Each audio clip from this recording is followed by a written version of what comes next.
നമസ്കാരം. ഒരു പുതിയ വീഡിയോയിലേക്ക് കൂടെ സ്വാഗതം. കഴിഞ്ഞ നമ്മുടെ ക്ലാസ്സിലെ റെക്കോർഡഡ് സെക്ഷനകത്ത് ബ്ലോഗ് ക്രിയേറ്റ് ചെയ്യുന്നതിനെ പറ്റിയുള്ള വീഡിയോ എല്ലാവരും കണ്ടിരിക്കും. ബ്ലോഗ് ക്രിയേറ്റ് ചെയ്യാൻ ഞാൻ ഗ്രൂപ്പിനകത്ത് മെസ്സേജ് ഇട്ടിട്ടുണ്ടായിരുന്നു. എല്ലാവരും ഗ്രൂപ്പിനകത്തുള്ള മെസ്സേജ് കണ്ടിട്ട് ബ്ലോഗ് ക്രിയേറ്റ് ചെയ്തിരിക്കുമെന്ന് വിചാരിക്കുന്നു. ബ്ലോഗ് ക്രിയേറ്റ് ചെയ്യാത്ത ആൾക്കാരുണ്ടെങ്കിൽ എത്രയും പെട്ടെന്ന് അതേ വീഡിയോ കണ്ടിട്ട് ബ്ലോഗ് ക്രിയേറ്റ് ചെയ്യണം എന്ന് അറിയിക്കുകയാണ്.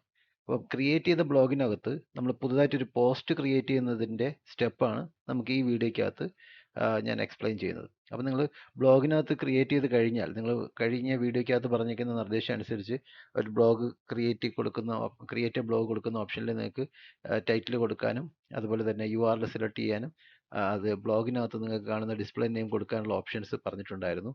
അപ്പോൾ അങ്ങനെ ക്രിയേറ്റ് ചെയ്ത് എത്തിക്കഴിഞ്ഞാൽ നിങ്ങൾക്ക് പ്രോബബ്ലി ഇതുപോലൊരു സെഷനിലാണ് നിങ്ങൾ ആദ്യമായിട്ട് എത്തുക. അപ്പോൾ ഇങ്ങനെ ഒരു ബ്ലോഗ് ക്രിയേറ്റ് ചെയ്ത് കഴിയുമ്പോൾ നിങ്ങളുടെ പേര് SEO അനലിസ്റ്റ് എന്നായിരിക്കും ഇവിടെ കൊടുത്തിരിക്കുന്നത്. ഇപ്പോൾ ഈ ബ്ലോഗിൻ്റെ പേര് കൊടുത്തിരിക്കുന്നത് SEO ട്രെയിനിങ് ഇൻ എറണാകുളം എന്നുള്ള ഒരു ടൈറ്റിലാണ് കൊടുത്തിരിക്കുന്നത്. അതേ സമയത്ത് നിങ്ങളുടെ ബ്ലോഗ് ഓപ്പൺ ആക്കുമ്പോൾ നിങ്ങളുടെ പേര് SEO അനലിസ്റ്റ് എന്നുള്ള പേരായിരിക്കും ഇവിടെ കാണാൻ ചാൻസ് ഉള്ളത്. നിങ്ങളുടെ ബ്ലോഗിന് കൊടുത്തിരിക്കുന്ന ടൈറ്റിലാണ് അവിടെ കാണിക്കുക. അപ്പോൾ അതിന് തൊട്ട് താഴെ തന്നെ നമുക്ക് ക്രിയേറ്റ് എ ന്യൂ പോസ്റ്റ് എന്നുള്ള ഓപ്ഷൻ ഉണ്ടാകും. നിങ്ങൾ ഒരു പുതിയ പോസ്റ്റ് ക്രിയേറ്റ് ചെയ്യാൻ വേണ്ടി ഞാൻ പറഞ്ഞിട്ടുണ്ടായിരുന്നു. നമ്മൾ കഴിഞ്ഞ നമ്മുടെ ഓൺലൈൻ ക്ലാസ്സിനകത്ത് ഒരു ഹിസ്റ്ററി ആൻഡ് എവല്യൂഷൻ്റെ ക്ലാസ്സാണ് നമ്മൾ സ്റ്റാർട്ട് ചെയ്തത്. അപ്പോൾ ആ സ്റ്റാർട്ട് ചെയ്ത സമയത്ത് തന്നെ ഹിസ്റ്ററി ആൻഡ് എവല്യൂഷനെ പറ്റി കുറച്ച് ഡിസ്ക്രിപ്ഷൻ നിങ്ങൾ തയ്യാറാക്കണം. ആ ഡിസ്ക്രിപ്ഷൻ നമ്മളൊരു ബ്ലോഗ് പോസ്റ്റിനകത്ത് കണ്ടൻറ്റായിട്ട് എഴുതി അതിനാണ് ആദ്യം ഒപ്റ്റിമൈസ് ചെയ്യാൻ വേണ്ടി പഠിക്കുക എന്ന് നമ്മൾ പറഞ്ഞിട്ടുണ്ടായിരുന്നു. അപ്പോൾ ആ ബ്ലോഗ് അല്ലെങ്കിൽ ആ ക്ലാസ് എടുത്ത സമയത്ത് നിങ്ങൾ കുറിച്ച് വെച്ച കാര്യങ്ങൾ ഇലോബറേറ്റ് ചെയ്ത് എഴുതുക. SEOയുടെ ഹിസ്റ്ററിയെ പറ്റി എഴുതുക. അതിനകത്ത് എവല്യൂഷണറി പ്രോസസ്സ് അല്ലെങ്കിൽ എവല്യൂഷൻ്റെ പ്രോസസ്സ് തുടങ്ങിയിട്ടേ ഉണ്ടായിരുന്നുള്ളൂ. അപ്പോൾ ഹിസ്റ്ററിയെ പറ്റി നിങ്ങൾ എഴുതി കഴിഞ്ഞിട്ടുണ്ടെങ്കിൽ നിങ്ങൾ ഇവിടെ ന്യൂ പോസ്റ്റ് എന്നുള്ള ഓപ്ഷൻ എത്തും. നിങ്ങൾ ബ്ലോഗറിനകത്ത് ലോഗിൻ ചെയ്ത് കയറിയിട്ട് നിങ്ങളുടെ Gmail അക്കൗണ്ട് ലോഗിൻ ചെയ്ത് കയറിയിട്ട് ബ്ലോഗറിൽ എത്തിക്കഴിഞ്ഞാൽ ബ്ലോഗ് ക്രിയേറ്റ് ചെയ്തിട്ടുണ്ടെങ്കിൽ നിങ്ങൾക്ക് ഇതുപോലെ ക്രിയേറ്റ് എ ന്യൂ പോസ്റ്റ് അല്ലെങ്കിൽ സ്റ്റാർട്ട് എ ന്യൂ പോസ്റ്റ് എന്നുള്ള ഓപ്ഷൻ ഉണ്ടാവും. അപ്പോൾ അവിടെ നിങ്ങൾ ക്ലിക്ക് ചെയ്യുക. അപ്പോൾ നിങ്ങൾക്ക് ഇതുപോലെ ഒരു പ്രോംപ്റ്റ് ആയിരിക്കും എത്തുക. ഇതുപോലെ ഒരു സ്ഥലത്തായിരിക്കും എത്തുക. ഇതുപോലെ നമ്മൾ മെയിലൊക്കെ മെസ്സേജ് ഒക്കെ കമ്പോസ് ചെയ്യുന്ന പോലത്തെ ഒരു സ്ഥലം.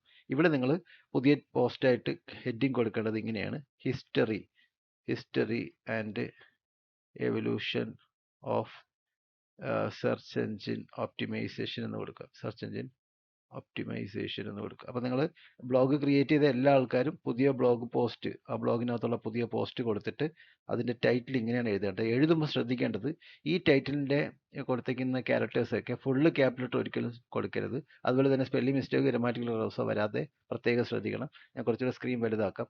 History and evolution of SEO എന്നാണ്, അല്ലെങ്കിൽ history and evolution of search engine optimisation എന്നാണ് കൊടുക്കേണ്ടത്. ഈ പ്രധാനപ്പെട്ട വാക്കുകളുടെയൊക്കെ ആദ്യത്തെ അക്ഷരം ക്യാപിറ്റൽ ലെറ്റർ കൊടുക്കണം. ഫുള്ള് ക്യാപിറ്റൽ ലെറ്റർ കൊടുക്കുകയോ ഫുള്ള് സ്മോൾ ലെറ്റർ കൊടുക്കുകയോ ചെയ്യരുത്. ഫുള്ള് ക്യാപിറ്റൽ ലെറ്റർ കൊടുത്തു കഴിഞ്ഞാൽ ഈ ടൈറ്റിലിന് നമുക്ക് അനുവദനീയമായിട്ടുള്ള ഒരു പിക്സൽ വിഡ്ത്ത് ലിമിറ്റേഷൻ എന്ന് പറയുന്ന ഒരു കണക്കുണ്ട്. പിക്സൽ വിഡ്ത്ത് ലിമിറ്റേഷൻ ഒരു SEO ടൈറ്റിലിൻ്റെ പിക്സൽ വിഡ്ത്ത് ലിമിറ്റേഷൻ 512 പിക്സലാണ്. അത് എക്സീഡ് ചെയ്ത് പോകാതിരിക്കാനാണ് ഇത് ഫുള്ള് ക്യാപിറ്റൽ ലെറ്റർ കൊടുക്കരുതെന്ന് പറയുന്നത്. അപ്പോൾ അതിനകത്തൊരു മിനിമം 3 വേർഡ്സ് എങ്കിലും കൊടുക്കണമെന്നുള്ളതാണ്. 3 വേർഡ്സോ അതിലധികം കൊടുക്കാം. അപ്പോൾ എന്നാൽ നമ്മുടെ ഇവിടെ എഴുതുന്നത് ഒരു SEOയുടെ ഹിസ്റ്ററിയെ പറ്റി എവല്യൂഷനെ പറ്റി പറയുന്ന പോസ്റ്റ് ആയതുകൊണ്ട് history and evolution of SEO അഥവാ history and evolution of search engine optimization എന്ന് കൊടുക്കുന്നതാണ് ഉചിതം. അപ്പോൾ അവിടെയും ടൈറ്റിലിന് കൊടുക്കാൻ പറ്റുന്നതിനകത്ത് ക്യാരക്ടർ ലിമിറ്റേഷനൊക്കെ ഉണ്ട്. 55 to 60 ക്യാരക്ടേഴ്സാണ് നമ്മൾ ഒരു SEO ടൈറ്റിലിന് കൊടുക്കുക. അങ്ങനെയുള്ള കുറേ കാര്യങ്ങളൊക്കെ നമുക്ക് ഇനി അടുത്ത ക്ലാസ്സിനകത്ത് പഠിക്കുന്നതായിരിക്കും. അപ്പം നമ്മുടെ ബ്ലോഗിൻ്റെ കണ്ടന്റ്, നിങ്ങൾ തയ്യാറാക്കിയ കണ്ടന്റ് ഇതിനകത്ത് ടൈപ്പ് ചെയ്ത് ചേർക്കണം.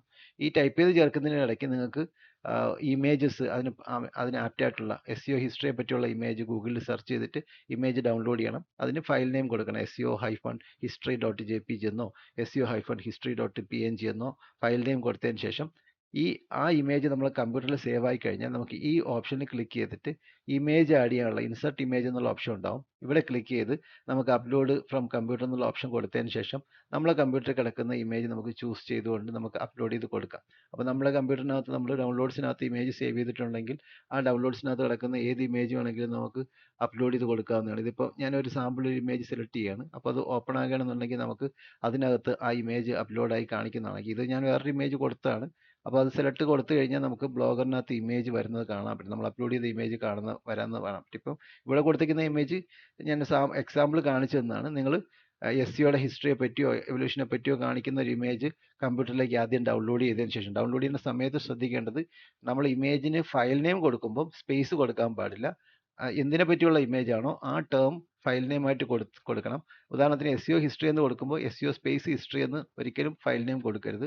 SEO-history.jpg എന്നോ SEO-history.png എന്നോ എന്ത് ഫോർമാറ്റ് ആണോ അങ്ങനെ സേവ് ചെയ്യുക. അതിനുശേഷം നമുക്ക് ഈ ബട്ടണിൽ ക്ലിക്ക് ചെയ്ത് ഇമേജ് ആഡ് ചെയ്യാനുള്ള ഓപ്ഷൻ ഇതാണ്. ഇവിടെ ഇൻസർട്ട് ഇമേജ് എന്ന് പറയും. അതിനകത്ത് ക്ലിക്ക് ചെയ്തിട്ട് നമുക്ക് കമ്പ്യൂട്ടറിനകത്ത് നിന്ന് ഇമേജ് അപ്ലോഡ് ചെയ്ത് കൊടുക്കാനുള്ള ഓപ്ഷൻ ക്ലിക്ക് ചെയ്ത് അപ്ലോഡ് ഫ്രം കമ്പ്യൂട്ടർ കൊടുത്തിട്ട് ചൂസ് ഫയൽ കൊടുക്കുക. എവിടെയാണ് നമ്മൾ ഇമേജ് സേവ് ചെയ്തിരിക്കുന്നത് ആ ഇമേജ് സെലക്ട് ചെയ്ത് കൊടുക്കുക. സെലക്ട് ചെയ്ത് കൊടുത്തു കഴിയുമ്പോഴത്തേക്കും നമ്മളുടെ ഇമേജ് ഇവിടെ വന്നിട്ടുണ്ടാവും.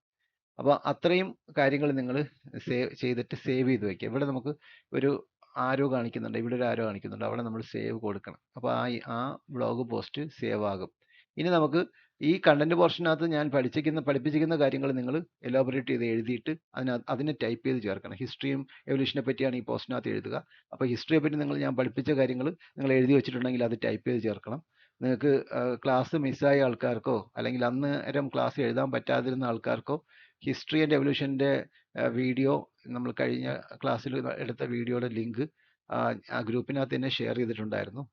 ഏതെങ്കിലും ആൾക്കാർക്ക് ആ ലിങ്ക് കിട്ടാതെ ഉണ്ടെങ്കിൽ ഗ്രൂപ്പിനകത്ത് തന്നെ മെസ്സേജ് ഇടുകയോ ചെയ്തത്. എനിക്ക് തോന്നുന്നു ആ ലിങ്ക് ഇട്ടതിന് ശേഷം ജോയിൻ ചെയ്തേക്കുന്ന ആൾക്കാരും ഉണ്ടാകാം. അങ്ങനെ ആർക്കെങ്കിലും ആ വീഡിയോയുടെ ലിങ്ക് കിട്ടാത്തവരുണ്ടെങ്കിൽ, അതുപോലെ തന്നെ ബ്ലോഗ് ക്രിയേറ്റ് ചെയ്തതിൻ്റെ ലിങ്ക് കിട്ടാത്തവരുണ്ടെങ്കിലും ഗ്രൂപ്പിനകത്ത് മെസ്സേജ് അയക്കുകയോ ഗ്രൂപ്പിനകത്തുള്ള എൻ്റെ നമ്പർ എടുത്തിട്ട് ഡയറക്റ്റായിട്ട് കോൺടാക്ട് ചെയ്ത് ടെക്സ്റ്റ് ചെയ്യുകയോ ചെയ്ത് കഴിഞ്ഞാൽ ഞാൻ വീഡിയോസ് അയച്ചു തരാം. നമുക്ക് ഇനി ഒരു പ്ലേലിസ്റ്റ് നമ്മൾ ക്രിയേറ്റ് ചെയ്യുന്നുണ്ട്. അപ്പോൾ ആ പ്ലേലിസ്റ്റിനകത്ത് നമ്മളെ വീഡിയോസ് നമ്മൾ തുടരെയുള്ള വീഡിയോസ് അതിനകത്ത് കാണിക്കുന്നത്. അപ്പോൾ നിങ്ങൾക്ക് ഇടയ്ക്ക് ക്ലാസ് മിസ്സാകാതിരിക്കാൻ നിങ്ങൾ പ്രത്യേകം ശ്രദ്ധിക്കണം. എന്നാലും എന്തെങ്കിലും കാരണവശാൽ ഇപ്പം അസുഖമോ പനിയൊക്കെ വന്നു കഴിഞ്ഞാൽ നമുക്ക് ക്ലാസ് മിസ്സാവുകയാണെന്നുണ്ടെങ്കിലൊക്കെ നിങ്ങൾക്ക് കൃത്യമായിട്ട് ആ വീഡിയോസ് ഫോളോ ചെയ്യാവുന്നതാണ്. അപ്പം നമുക്ക് അടുത്ത ദിവസത്തെ സെഷനകത്ത് ഹിസ്റ്ററി എവല്യൂഷൻ്റെ പോർഷൻ കുറച്ച് പഠിപ്പിച്ചിരിക്കുന്നതിൻ്റെ ബാക്കി കണ്ടിന്യൂഷനാണ് ചെയ്യുക. അപ്പോൾ അതിൻ്റെ ബാക്കി കണ്ടന്റ് ഇതിനകത്തേക്ക് ടൈപ്പ് ചെയ്ത് കൊടുക്കുക. ആരും പബ്ലിഷ് ബട്ടൺ ക്ലിക്ക് ചെയ്യരുത്, സേവ് ചെയ്ത് വെച്ചാൽ മതി. നമുക്ക് അതിനകത്ത് ഓൺ പേജ് ഒപ്റ്റിമൈസേഷൻ ചെയ്തതിന് ശേഷം അത് ചെയ്തതിന് ശേഷമാണ് പബ്ലിഷ് ചെയ്യുക.